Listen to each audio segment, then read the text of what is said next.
We were three friends looking to get away for the weekend, just a break from the hustle, a chance to unwind and relax. We'd been planning this trip for months, ever since school had ended and we'd finally gotten the time off. It was supposed to be the perfect weekend, spent in a cozy cabin tucked away somewhere in Tennessee.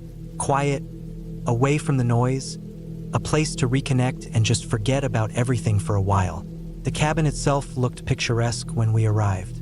It had a rustic charm to it, with wood paneling that creaked and the smell of pine. The porch was lined with rocking chairs, the kind you'd imagine on the front of a mountain lodge, and the view was breathtaking. The surrounding trees created a sort of peaceful silence, making everything feel far away from the world we left behind. The first night, we were pretty casual. We threw on some music, cracked open a couple of beers, and just hung out. We didn't need much. We were just happy to be there. No real plans for the next day except for maybe hiking and chilling out. We were laughing, talking about everything and nothing. You know, the kind of evening where time flies without you noticing. That's when it started. I had no idea what was going on at first. One of my friends, Jamie, started messing with the smoke detector. She was on the couch, fiddling with it like she'd found something odd. And when I looked over, I noticed she was holding it up to her face, squinting at it. "I think there's a weird blinking light on this thing," she said, her voice a little more serious than usual. "It's like too regular to just be a malfunction." First, we all brushed it off. It was probably nothing, right? Just a glitch in the detector. But Jamie kept messing with it, tapping at it like she was trying to get it to stop. It wasn't long before she started looking around the room, shifting the smoke detector this way and that, as if she was looking for something. "I swear, this thing is too off," she muttered. She walked across the room, taking the detector with her, and we followed her. She kept fiddling with it, trying to pull it apart or something. I don't even know what she was hoping to find. Then, all of a sudden, she stopped.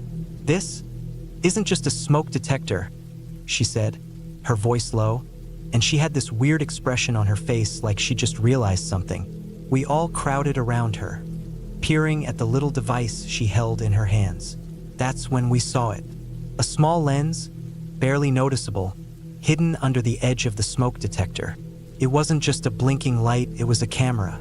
There, clear as day, was a tiny camera, no bigger than a pinhead, embedded into the smoke detector. It was angled just right so it could capture the entire room, the couch, the table, everything. My stomach dropped. "What the hell?" I whispered, half in disbelief, half in panic. Jamie's face was pale, her hands trembling. "We need to look around. Now." At that point, we started looking more closely at the rest of the cabin. Our lighthearted mood evaporated, replaced by something darker. We found the next one in the bathroom. It was hidden behind the towel rack, with the same tiny lens that blended in perfectly with the wall. We didn't even know how we missed it. Could have been there for who knows how long. After that, we checked the bedroom, the one we'd all been sleeping in. It was tucked in the corner, near the ceiling, almost camouflaged against the light fixture. We could barely make it out, but once we spotted it, we knew. That was the third camera. The fourth one was in the living room, discreetly hidden in a little decorative shelf, positioned so it could see the whole area. Every angle of the cabin was covered. We were being watched. There was no question about it anymore. My heart started racing. I couldn't believe what I was seeing. We had rented this cabin through a legitimate booking site with good reviews. There was no reason to suspect anything like this would happen. How could it happen? We were all too freaked out to sleep. We tried to act normal at first, but the sense of being watched was too heavy. We didn't know what to do, so we did the one thing we figured might help. We called the cops. We explained everything to the dispatcher, who seemed to take it seriously enough. The sheriff's department was close enough that they said they'd send someone out soon. We hung up, but it didn't make any of us feel better. We sat there, tense, waiting for the authorities to arrive, each of us processing what had just happened in our own way. The sheriff arrived within the hour. He looked like he'd seen it all before. Too calm, too experienced. He listened as we explained what we'd found, and he didn't seem nearly as shocked as I thought he'd be. "Yeah," he said after a long pause. This kind of thing happens more than you'd think. I'm sorry to tell you, but it's unfortunately common in some tourist spots. People think they're safe, but not everyone who rents out these places has good intentions. His words hit us like a ton of bricks. This wasn't a one-time thing. This had happened before, and it probably would happen again. The sheriff said they'd send a tech team to investigate the cameras, but they weren't sure what kind of evidence they'd be able to get. The cabin owner was contacted, and after some back and forth, they denied everything. Of course, they did. They probably had no idea how long the cameras had been there or how many other people had been watched before us. But it didn't matter. The sheriff told us that it was almost impossible to prove anything without the recordings, and even then, the cameras could have been removed by the time they checked. We stayed there, nervously trying to figure out what to do next. We didn't feel safe anymore. It wasn't the cabin we'd rented, but what had been done to it. The thought of someone watching us, knowing everything we said, everything we did, that was too much to stomach. We didn't stay the rest of the weekend. We packed our bags, left the cabin in the middle of the night, and drove back home, each of us lost in our own thoughts. The sheriff had told us we could press charges, but we all knew that wouldn't bring back the feeling of safety. It wouldn't undo what had already been done. That whole trip, the whole weekend, went from a relaxing getaway to a nightmare. Every time I think about it, I get a sick feeling in my stomach. I don't know who was watching or why they did it, but I can't forget the thought that someone had been watching us while we thought we were safe. And that's the scariest part of all. The fear of knowing how little control we really have. How easy it is for someone to invade your privacy without you ever knowing. And what's even worse is thinking about how much they might have seen before we found those cameras. It still gives me chills. I can't stop thinking about it. How it all seemed normal at first, how everything felt safe, and then, just like that, it all turned into something we couldn't undo.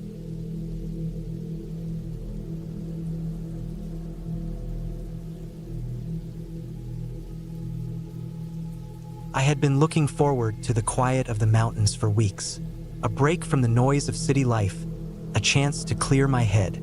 The cabin I rented was tucked away in the hills of West Virginia, miles from the nearest neighbor, and the kind of place that seemed perfect for solitude. The owner assured me the place had been vacant for weeks before my arrival. It had been advertised online as a charming, rustic getaway with all the basic amenities, and I couldn't wait to settle in and enjoy a few days of peace. When I first arrived, the cabin looked exactly as I'd imagined, shrouded by tall trees and nestled against the edge of the woods. The weather was perfect, cool and crisp, with the scent of pine in the air. The cabin itself was simple, made of rough-hewn logs, and though it had all the comforts of home, there was an undeniable sense of isolation to it. I unlocked the front door, the creaky sound of the old wood giving way as I stepped inside. The place was dusty but cozy, with a fireplace in the living room, a small kitchen, and a single staircase that led up to a small loft bedroom. I immediately felt the weight of silence. It was strange how quiet it was, so still it almost felt like the world had been paused. But that was fine. I was there to unwind, not to be surrounded by noise. After a long day of driving, I decided to unpack. I didn't want to waste any time. The bed upstairs was inviting, with a thick quilt draped over it, and I could already picture myself curling up with a good book. But before I could settle in, I needed to put away my clothes. The upstairs bedroom had a small dresser with a few drawers. The old wood creaked under my touch as I opened the first one. Inside was an odd collection of items, keys, a wallet, and a half-finished notebook. At first, I didn't think much of it. It didn't seem out of place. But as I sifted through the drawer, something caught my eye. The notebook, though well-worn, still had pages clearly scribbled on, the ink fresh despite the obvious age of the paper. The dates at the top of the pages told a story of someone who had been there recently. One entry was dated 2 days before I arrived. I stared at the notebook, heart racing, a strange chill running down my spine. I turned the page to read the entry. It was personal, almost like a journal of thoughts. The writing was messy, a hurried scrawl, but the words were clear. Whoever had written in it had been staying in the cabin recently. The entry seemed to be a stream of consciousness. Someone who was struggling with something, maybe feeling trapped or confused. The words mentioned waiting for the right time and hoping this would be over soon, followed by something about not feeling like they were alone here anymore. I shut the notebook quickly, the unsettling feeling settling deeper in my stomach. I tried to brush it off as coincidence. It was an old cabin, after all, and it's not uncommon for people to leave behind small things like that. But the wallet, my eyes kept returning to it. I took it out, checking inside, half expecting to find nothing but old receipts or change. But no, it had identification, a driver's license, a credit card, and a few pictures of a family. I put the wallet down quickly, my hands now shaking. There was no explanation for any of this. The keys, the wallet, the notebook from 2 days ago. It didn't add up. I rushed downstairs to call the owner. My fingers fumbled with the phone as I dialed. When the owner picked up, I tried to stay calm. I explained what I had found in the drawer, the keys, the wallet, and the notebook with a recent entry. There was a long pause on the other end, followed by the owner's voice. "No one has been there in over a month," they insisted almost defensively. "I swear, that place has been vacant. You must have misunderstood." I didn't know what to make of it. How could I have misunderstood? The writing in the notebook, the items in the drawer, they all pointed to someone being there very recently. It didn't make sense. "I'm telling you, no one's been there," the owner said, their voice now growing tense. "You're probably just overthinking it." But I couldn't let it go. There was something wrong. I didn't feel safe anymore. I wanted to believe it was just a misunderstanding, a weird coincidence, but everything about it felt wrong. The whole situation was off, and the strange feeling in the pit of my stomach kept growing stronger. After hanging up, I wandered around the cabin, checking every room, trying to distract myself, but nothing felt right. The stillness was suffocating, and it was as if the walls themselves were closing in on me. I couldn't shake the feeling that I was being watched, that someone was just out of sight. The hours passed slowly, and the shadows grew longer as the sun began to dip behind the mountains. By evening, I had decided that I couldn't stay another night in that cabin. It wasn't just the items I found in the drawer or the weirdness of the situation. It was the gut feeling I had that something wasn't right. The eerie quiet, the feeling of being watched, the sense that I wasn't alone in that cabin, despite all the assurances I had been given. I packed my bags quickly, my heart pounding with every sound that seemed to echo around me. The wind had picked up outside, howling through the trees, and the sound of the branches scraping against the cabin made everything feel even more unsettling. The darkening sky only added to the sense of urgency. I locked the door behind me and stepped out onto the porch, my bags in hand, ready to leave. I didn't even care to check if the car keys I found matched anything in the cabin. I had to go. I needed to get out of there. As I drove down the winding road that led back to town, I couldn't help but feel like I was being followed. I kept checking the rearview mirror, expecting to see headlights behind me, or worse, a shadowy figure in the distance. But no, there was nothing, just the empty road and the dark, silent trees. When I finally reached the main road, I didn't stop driving. I drove through the night, straight through the next town, all the way to a motel where I felt, for the first time in hours, like I could finally breathe.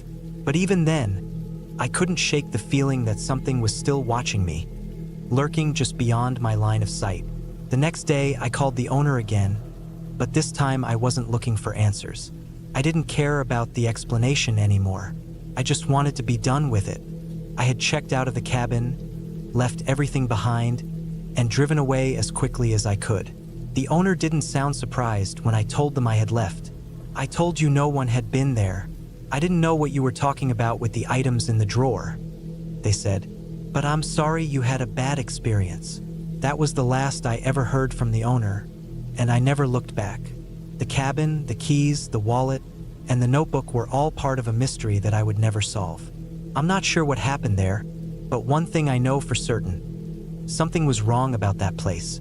I don't know who had been staying there before me or why they left those things behind, but I know I wasn't the first person to feel uneasy in that cabin. And whatever was there waiting never left.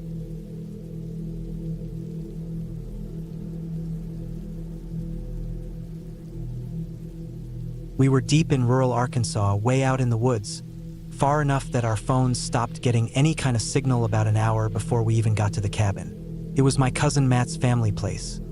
More like a hunting cabin, really nothing fancy. Just a square wooden box with a front porch, no insulation, old furniture, and a wood-burning stove in the corner that smoked if you fed it too much too fast. No one had been out there in years. His dad used to come with his brothers for deer season, but after the old man got sick, no one really kept it up. Matt had the idea to spend a long weekend out there, get away from everything, breathe some quiet air. I was in the middle of burnout from work and needed it bad. We drove up in Matt's truck, bouncing along gravel roads that turned into dirt paths barely wide enough for the tires. It was already late afternoon by the time we pulled in, trees tall and close on all sides. The air had that sharp, leafy smell of fall. Dead leaves crackled under our boots when we got out. The cabin looked about like I expected. Dusty, old, leaning a little like it had grown tired over the years. We spent the first hour clearing out cobwebs, dusting off the chairs, checking the corners for anything alive. There were a few spider nests in the corners, a wasp nest under the eave long dead. We set up our cots and sleeping bags in the main room and lit a fire in the stove. Dinner was canned chili heated over a propane burner. We had a few beers, just two guys in the woods, shooting the breeze, watching the fire crackle. Later that night, when we stepped out on the porch to take a leak, no plumbing out there, we noticed something strange. Down the path where we'd come in, maybe 100 yards away, there was a truck. Not ours. It was parked just off the road, behind some trees, angled in like someone had pulled in fast and tried to hide it. The headlights were off. We couldn't see anyone inside. It was too far and it was dark. At first, we didn't think much of it. Maybe someone from town out hunting, or maybe just someone else who knew about the area. But it stuck in my head. Something about the way it was just sitting there, quiet, no lights, no movement. We watched it for a while, and when nothing happened, we went back inside. The next morning, the truck was gone. I walked down the path a bit, mostly just to calm my nerves, but there were tire tracks. They didn't match Matt's, which had older, worn treads. These were deep and fresh, like whoever it was had peeled out hard. Still, we chalked it up to nothing. It's rural Arkansas. People do what they want out here. We figured maybe it was a poacher or someone who got lost. We spent that day hiking around, checking out old trails. The woods were thick and quiet, birds high in the trees, squirrels darting through the brush. There was a small stream about a mile out where we sat and skipped stones for a while. Nothing felt off during the day. In fact, it felt peaceful. I hadn't been that relaxed in weeks. That night, it was colder. We built a bigger fire and threw some extra wood on it. The wind picked up, rustling the trees just enough to make you think something was moving out there. And then, sometime after dark, we stepped out again, and the truck was back. Same spot, same angle, just sitting there behind the trees. No lights, no sound, like it had never left. We stood on the porch and stared at it for a long time. It felt different this time. The quiet around it was thicker, not peaceful, more like waiting. I remember the way the air felt, still but tense, like holding your breath. Neither of us said anything, we just watched. After 10 minutes or so, we decided to walk over. Not aggressively, just calm and steady. We wanted to get a look. If it was some hunter or squatter, we figured we could talk to them. Worst case, they'd drive off and that would be that. We made it maybe halfway before the truck's engine roared to life. No headlights, no brake lights, just a deep, guttural rumble of an old engine. Then it spun out of the trees in a cloud of dust and gravel, peeled back down the road the way we had come. Fast. We stood there, stunned, listening to it fade out. I still remember the echo of the engine bouncing off the trees. We went back inside, locked the door, pulled the blinds. Neither of us slept well that night. Every crack of a branch or gust of wind made my eyes snap open. I had dreams about that engine sound that moment the truck came to life. In the morning, we called the sheriff's office on Matt's emergency radio. They had to send a signal out from town and patch us in. We gave them the best description we could. Old truck, maybe from the 80s, rust-colored, dented, Arkansas plates, but we couldn't see the numbers. They said they'd send someone out to check, but it would take a couple hours. We waited. Around noon, 2 deputies showed up. They were friendly, but you could tell they didn't think much of our story. They drove the road, walked the area, even checked tire marks. But by then, the gravel had been kicked around too much to make sense of anything. No signs of anyone else being out there.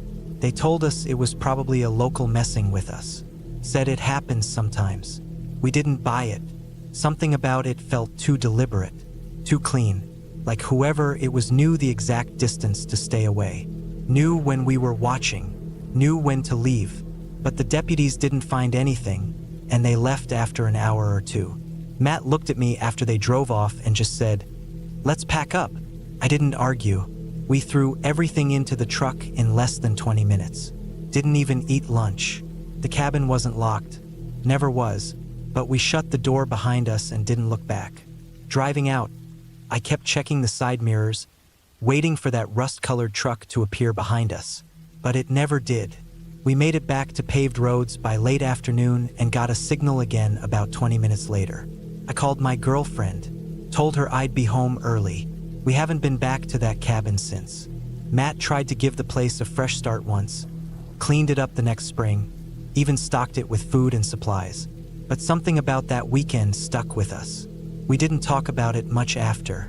Not because we were scared exactly, but because there wasn't anything else to say. It wasn't ghosts. It wasn't some curse or local legend. It was a person, a real person in a real truck, out there in the woods with us. Someone who never spoke, never showed themselves, just watched, waited, left, came back. And that's what stayed with me the most. It's not what they did. It's what they didn't do. They didn't try to scare us, didn't try to hurt us. Just let us know they were out there. Let us feel what it was like to not be alone, even when we thought we were. Somewhere out there, someone knows that cabin, knows those woods, and for some reason, they wanted us to know it too. We got the message.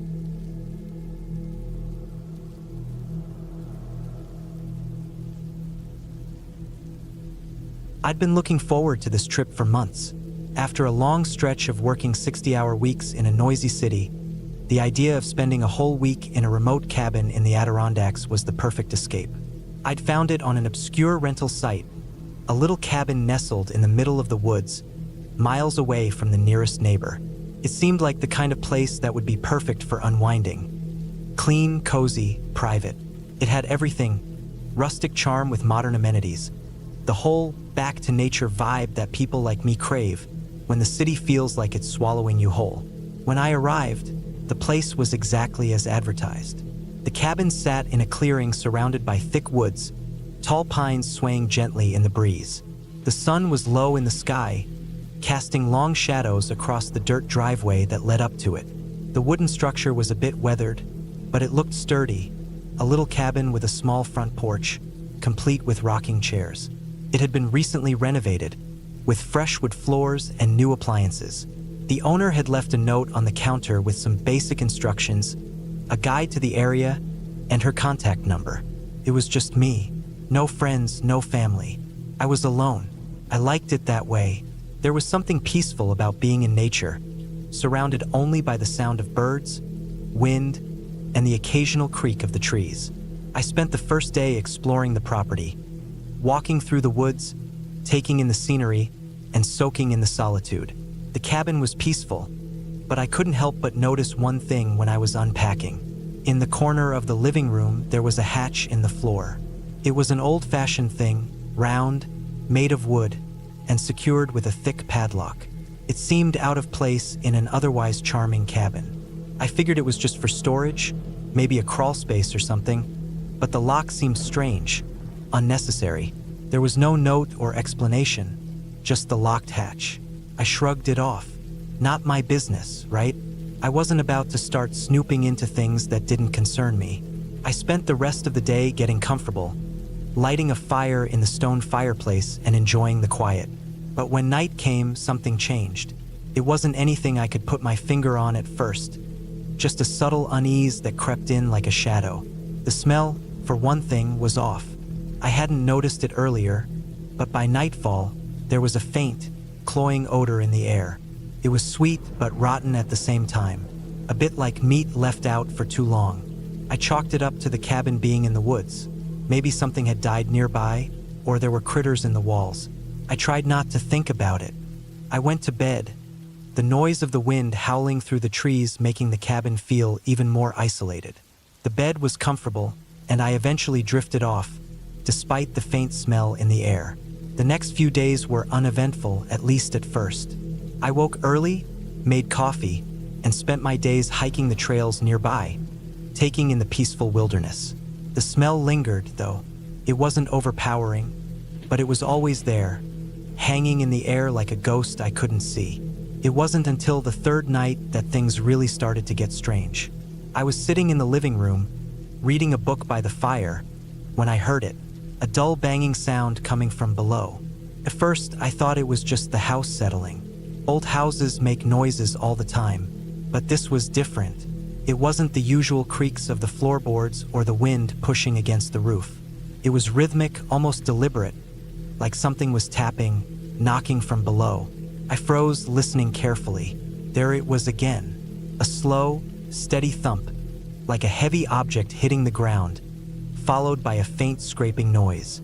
I couldn't tell if it was coming from beneath the floor or somewhere outside, but it made my skin crawl. I didn't know what to make of it. Maybe it was just an animal, I told myself. But the more I listened, the more I realized it wasn't an animal. There was a pattern to the sound. It was almost purposeful. I couldn't bring myself to check it out that night. It was getting late, and I didn't want to wander outside in the dark.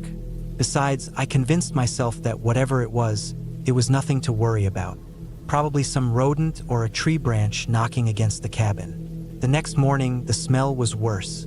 It wasn't just faint anymore, it was overpowering. It had seeped into the cabin, clinging to the walls, the furniture, the air itself. The sweet, rotten stench filled my nose and throat, making me gag. I tried opening the windows to air out the place, but it didn't help. The smell seemed to come from below, from wherever that hatch was. I wanted to check it out, but I was too uncomfortable.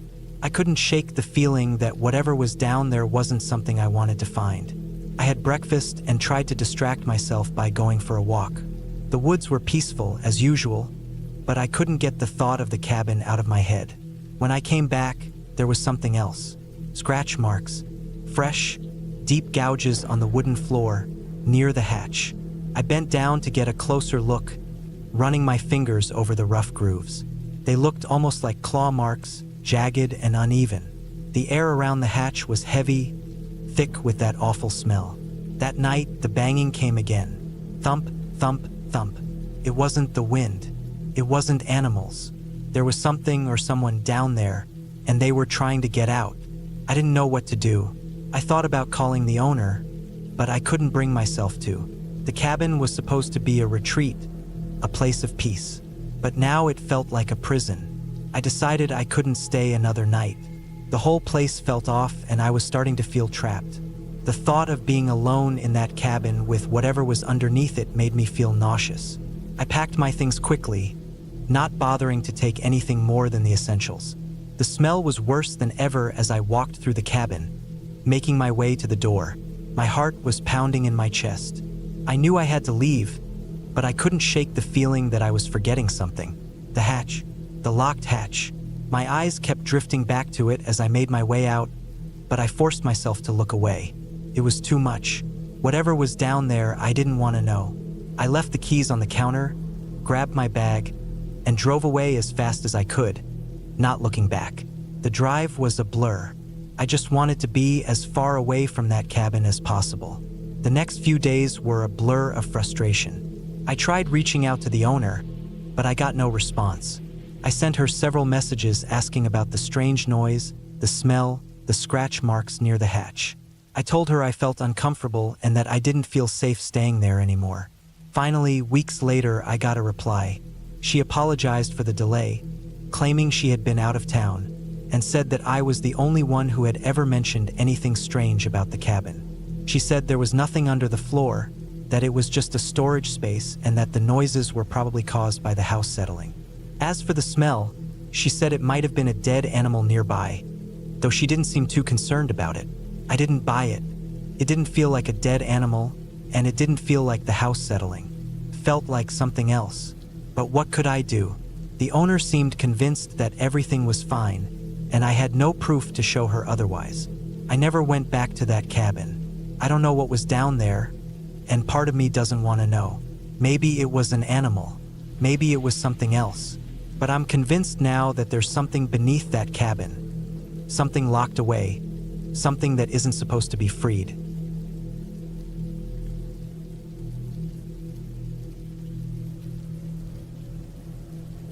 My buddy and I had been planning the trip for months.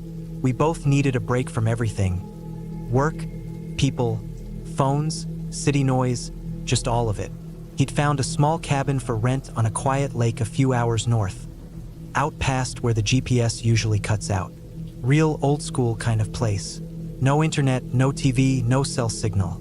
It was the sort of cabin that still had one of those old crank windows and a screen door that slammed hard if you let it.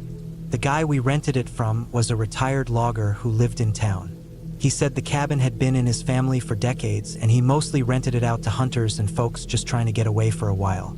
We packed up my truck with the basics: coolers of food, sleeping bags, a couple of camping stoves, beers, a stack of firewood, fishing poles. We even brought our own fuel just in case, since we didn't know what would be available nearby. It was late October, the air getting colder by the day. We figured we'd stay 3 nights, maybe 4 if things felt good.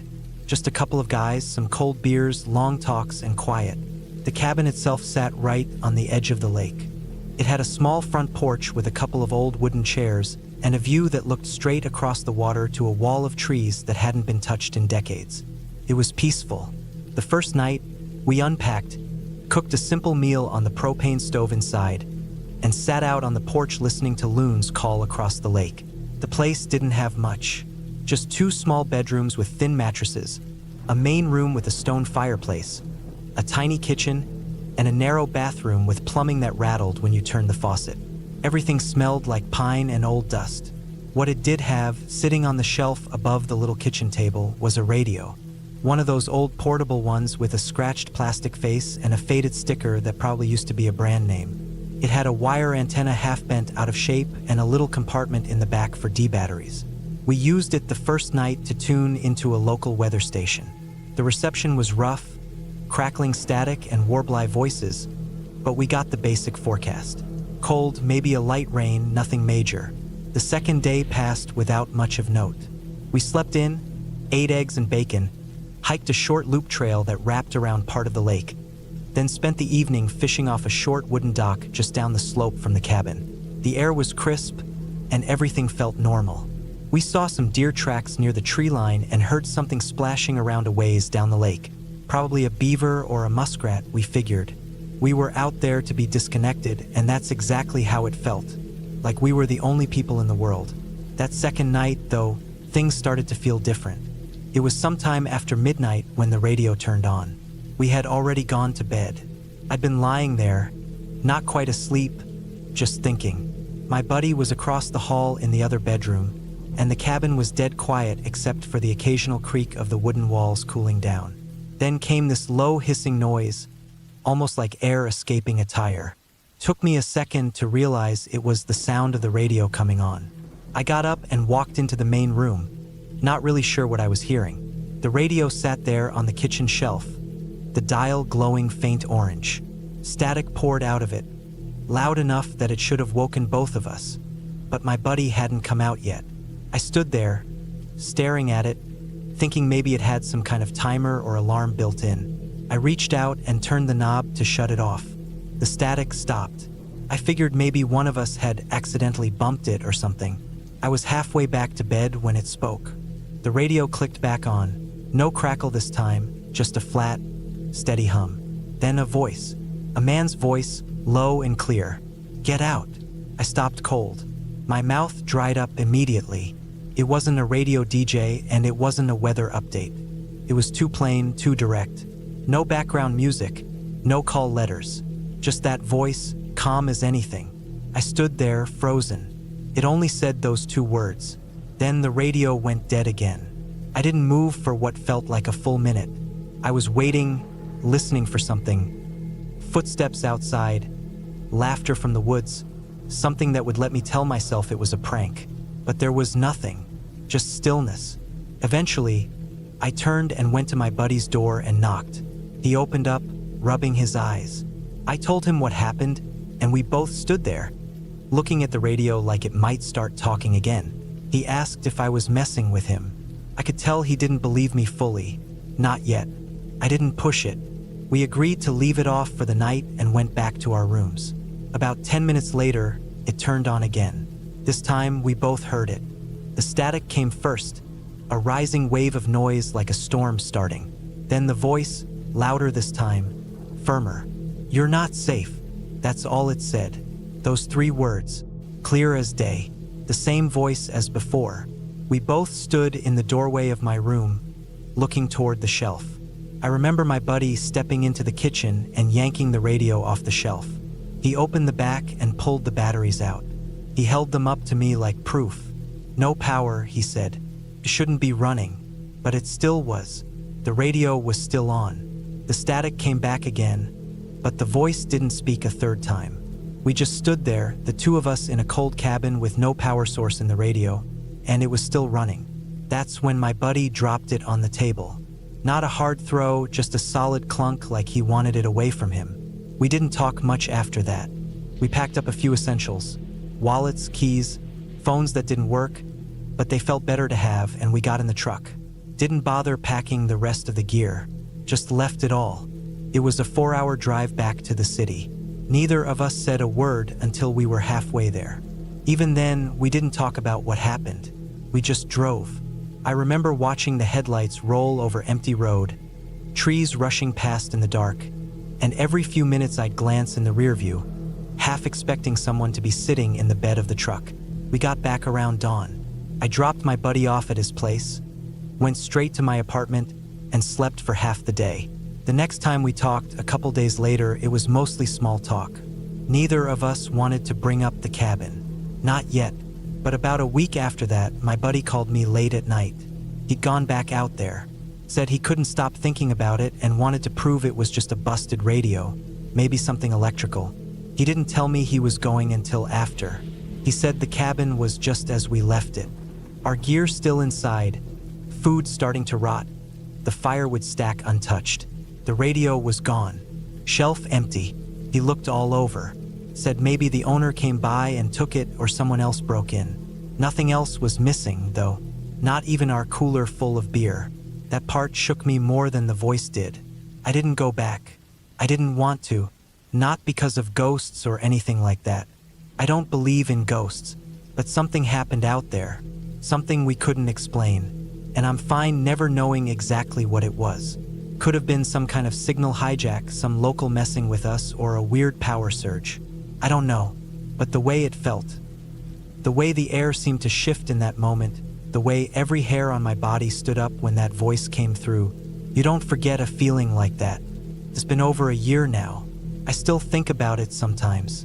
I don't go off-grid much anymore, not like I used to. I'll still hike, still camp, but I stay where there's people, where there's noise. Something about that silence sticks with you, like your ears are waiting to catch something again. The owner of the cabin never contacted us, didn't ask about the damage, didn't check on the gear we left behind. It was like it never happened, like that weekend never existed. But I still have a photo on my phone from when we first got there. Me and my buddy standing in front of the lake, arms around each other, big grins on our faces. I look at that picture sometimes and it feels like it was someone else entirely. I've got no answers. Just the memory of a radio that spoke without power, and a voice that didn't ask, didn't explain, just told us what we already knew deep down, that something wasn't right, and that it was time to go.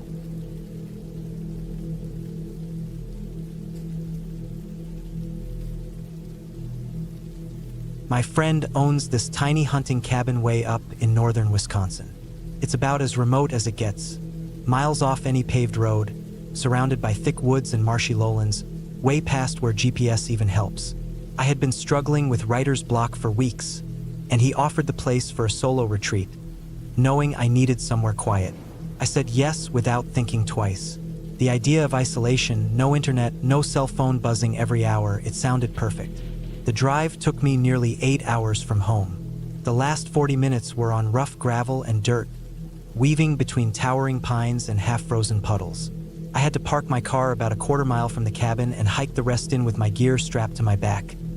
Food, clothes, some writing notebooks, a few paperbacks, and a couple jugs of drinking water. The cabin was as he described. Small, single room with a sleeping loft, a wood stove in the corner, propane lamps, and not much else.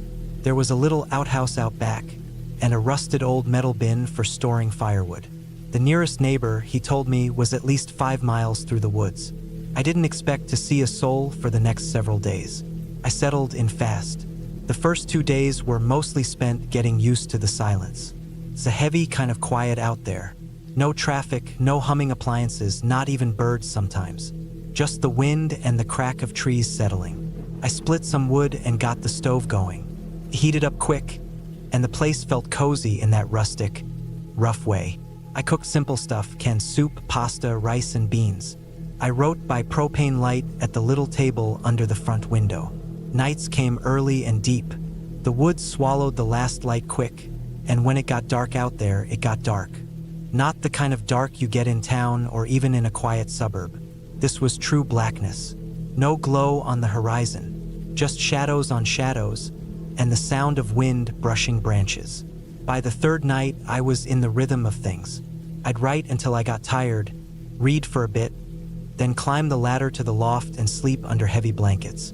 It was cold, dropping into the 20s each night, but the stove kept it comfortable if I fed it right. That night, I stayed up later than usual. I had a good flow going and didn't want to stop. I had a pot of coffee on the stove and pages spread out all over the table. It must have been close to midnight. The fire was down to a low glow, just enough to keep things warm, and I had the main propane lamp on low. The air was still, not even the usual creak of the trees. I don't know what made me look up. It wasn't a sound, there wasn't one. It was just that sudden, crawling feeling you get, the one that tells you something's off. Like when you wake up in the middle of the night and just know someone's in the room with you. I looked over my shoulder toward the front window, and there it was, a face, right there, on the other side of the glass, lit faintly by the soft yellow glow of the lamp behind me. It looked pale, almost gray, and still, completely still. No expression, no movement, just eyes looking in. I couldn't tell if it was male or female, young or old. Just a face, almost pressed to the window. I froze. My body locked up like my brain hadn't caught up with what my eyes saw. A second passed, then another. I don't know if I screamed or just gasped. I must have made some kind of sound because the next thing I remember, I had knocked over my chair trying to stand. I grabbed my flashlight and threw open the door, stomping out into the snow in my socks, heart pounding. I swung the light around, cutting beams into the trees. Nothing. There was no one. I circled the cabin, shining light into every direction, yelling out, but the forest swallowed the sound like it always does. I went as far as the outhouse, shining into the brush, expecting, hoping to catch someone running, something to explain it. But there was nothing. No footprints I could see in the snow crust. No sign of anyone. I stood out there for a long time. Too long. My feet were going numb, but I didn't want to go back inside. Every time I looked at the cabin, I imagined that face still staring through the window, watching me from inside now. But eventually, the cold forced me back in. I locked the door, latched the window, and pulled the curtains shut. I kept the flashlight next to me as I sat by the dying fire, heart still thumping hard. I didn't sleep that night, just sat in the chair, blanket wrapped tight, flashlight on my lap, staring at the window curtain until the sky finally turned gray. At first light, I went out to look again. The air was still and bitter cold. The snow had frozen hard overnight, and I could see my own tracks from the night before, clear as anything. My sock prints circling the cabin. The other set of prints stood out right away. Boots. They weren't mine. They were spaced further apart, someone with longer legs, maybe. And they weren't just walking up to the window. They circled, all the way around the cabin, around the back, past the outhouse, then back again, over and over, at least 3 or 4 full laps. They never came from the trail. They never went toward the woods, just a tight circle around and around. I followed them carefully, trying to see where they'd started, but they didn't start anywhere. The first circle started partway around the cabin, like the person had been circling for a while before the snow got soft enough to hold their prints. Or maybe they'd been standing still for a long time, watching, waiting. The tracks ended the same way. No exit trail, just circles ending behind the cabin like the person had vanished. But that's not how it works. People leave prints when they walk away, unless they walked backwards exactly in their own trail the whole way. I suppose that's possible. I guess the rest of the day I kept inside. I wrote nothing, read nothing. Every sound made me jump. I kept the axe near the door and the flashlight in my pocket. I sat by the fire with my boots on, ready to move at any second. I told myself I'd leave the next morning. I didn't sleep again, not really. Just nodded off in short bursts and kept waking up in the middle of them, thinking I'd heard the crunch of snow outside. The next morning I packed, fast. I didn't clean up. I didn't stack the wood. I didn't make coffee. I just grabbed my things, stuffed them into my pack, and left. I didn't look back at the cabin once as I walked through the woods. I kept my flashlight in my hand even though it was broad daylight. The weirdest part? My car was untouched. No prints around it. No signs anyone had been near it. Like they were only interested in the cabin. Or me. I never told my friend. I didn't want to explain it. I still don't know what I'd even say. No ghosts. No glowing eyes. No sounds in the dark. Just someone, somewhere deep in the woods, watching me through the window, walking around and around my little cabin in the snow. And I still don't know why.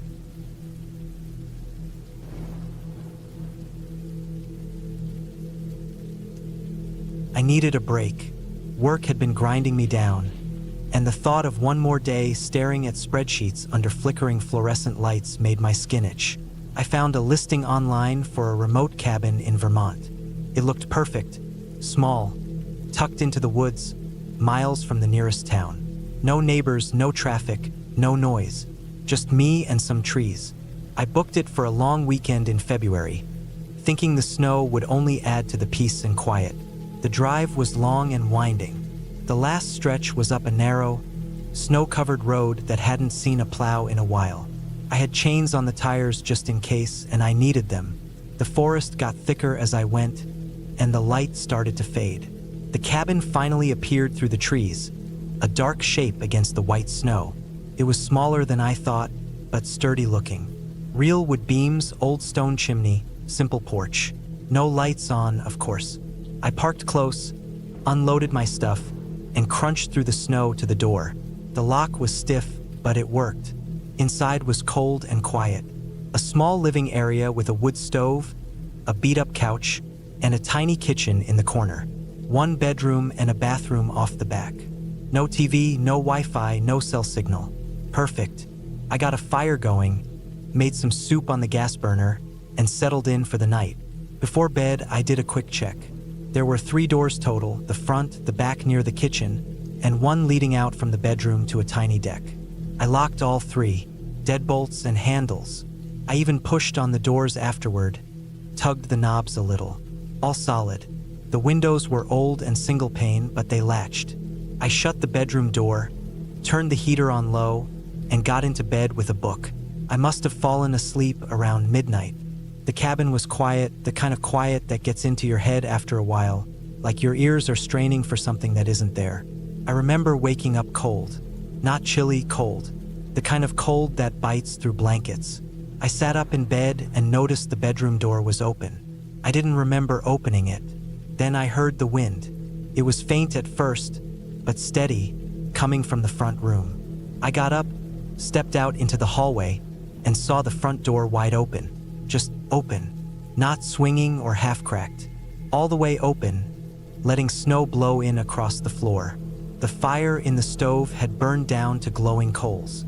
My boots were still by the door, untouched. I walked to the door slowly, heart racing. I was barefoot and freezing, but I barely felt it.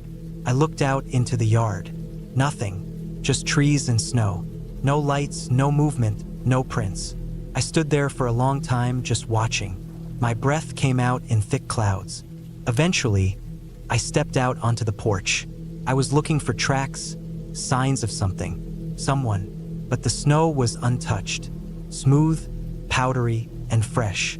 The steps had a thin layer like they hadn't been used since the storm earlier that evening. There were no footprints. Mine had already been filled in. I shut the door, locked it, then deadbolted it. Then I checked the back door and the bedroom door again. Both still locked. I pushed on the windows, looked at the latches. Everything looked fine. I even took one of the dining chairs and wedged it under the front doorknob. I didn't sleep the rest of the night. I lay in bed, fully dressed under the blankets, just listening. The cabin made sounds. Creaks, groans, little knocks. Old wood shifting with the cold. But each one felt intentional, like footsteps. A slow board creak near the kitchen. A pop from the floorboards in the hall. Once, I thought I heard something brush against the outside wall. I told myself it was just wind. The trees moving. Snow falling off the roof. By morning, I felt strung out. Eyes dry, nerves buzzing. I made coffee and sat by the stove, wrapped in a blanket, watching the door. Nothing had been touched. My stuff was where I left it. No signs of anything weird except the melted snow inside by the door. I cleaned it up, told myself I must have forgotten to lock the door, even though I knew that wasn't true. I remembered locking it. I tested it. I'd done the same routine at every cabin or motel I'd ever stayed in, and I always double-checked. Always. Still, I stayed. I didn't want to be the guy who ran back to the city over a creaky door. I spent the day outside, snowshoeing through the woods. It helped clear my head. The forest was beautiful, quiet, untouched, just me and the trees. I followed a trail for a while, took some pictures, came back before dusk. The second night, I did the same routine. Locked all doors, double-checked them, put a chair under the front doorknob again. Sat by the fire for a while. I tried reading, but my eyes kept flicking to the windows, watching for movement. That night, I woke up around the same time, 3 a.m. But this time, the door was shut. Still, I had the same feeling, cold air, like something wasn't right. I walked the cabin again, checked the locks. All tight, but I kept hearing things. Scratching sounds. A tap-tap-tap on the far wall. I even heard something like breathing once, but when I held mine, the cabin was dead silent. It went like that the rest of the weekend. The doors stayed shut after that first night, but I kept hearing things. Little noises, always around the same time, always when I was just starting to drift off. I stopped lighting fires at night because I didn't want to fall asleep. I kept a flashlight in my hand in bed, fully clothed, boots by the door. On the last night, I thought I heard footsteps in the snow outside. Just a couple. Crunch, pause, crunch again. I sat by the window for over an hour, watching the tree line. Nothing came out of it. When I left Monday morning, I packed fast. Didn't eat. Just threw everything in the back of the car and took off. I didn't bother cleaning up or putting things back where they were supposed to go. I drove straight through to a gas station an hour away and sat there for a long time, just watching people move around, drink coffee, talk on their phones. It was like stepping out of a dream. Back home, I kept thinking about the door. I knew I'd locked it. I replayed it in my head 100 times. Locking the deadbolt, turning the knob to test it, pushing on the door. I didn't imagine that. But no prints in the snow, nothing missing, nothing broken. I called the rental company later that week and asked about the door. Said it might be loose or something. The woman on the phone was polite but confused. She said they'd never had any issues. That the lock was recently replaced, actually. High quality, she said. Then she added that someone had been out there a few days before me. A solo hiker, same as me. No complaints, but apparently he'd left a day early. No explanation. I don't know what happened that night. I've told myself 100 possible reasons. Maybe the door didn't latch all the way, and a strong gust of wind blew it open. Maybe the lock was faulty, but that doesn't explain the sounds. The feeling of being watched. The way the cabin felt like it wasn't empty, even when I was alone. What gets me most is how quiet it all was. No crashes, no voices, no big dramatic moment. Just a door open to the cold, and no sign of how. No sign of who. Just silence and snow. I've stayed in dozens of cabins before, camped alone in remote places, even slept out under the stars. But I've never felt anything like that weekend. I haven't gone back to Vermont since. I still get the urge to disappear into the woods sometimes, but it's different now. I lock my doors more than once. I keep a light on, even if I don't need it. And when I hear a creak in the floor at 3 a.m., I listen a little longer than I used to. Not because I think it's a ghost or something out of a movie, because sometimes the scariest things don't make a sound at all.